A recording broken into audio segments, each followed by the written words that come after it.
apel. Jadolo Mackenzie jaode roda wa maweu kachiel kod achije mamoko 93 okwedo ketho matudogi kod nek mag dhano 429 manotimore bungu ma Shakahola e kaunti ma Kilifi higa mokalo.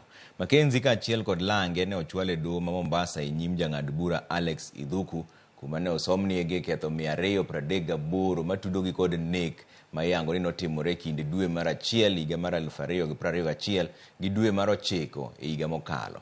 Achijego mane ojiwnegi arita motegno e doho kachiel kod oko mar doho bende okwedo ketho matudogi kod temo kawo ngimagi giwegi e bunguno ma Shakahola.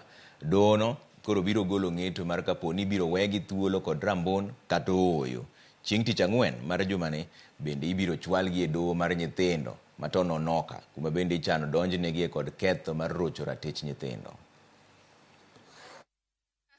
Nyote kwa pamoja mnashtakiwa kwa kosa la kuua bila kukusudia ambao ni kinyume na sheria.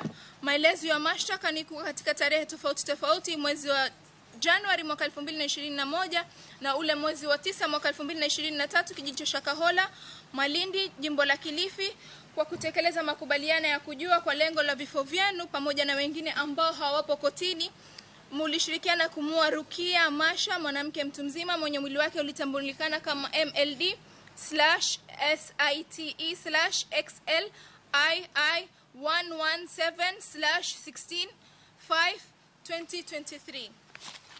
Nyote kwa pamoja, ni kweli ama si kweli? Si kweli. Wadonja ne weche mag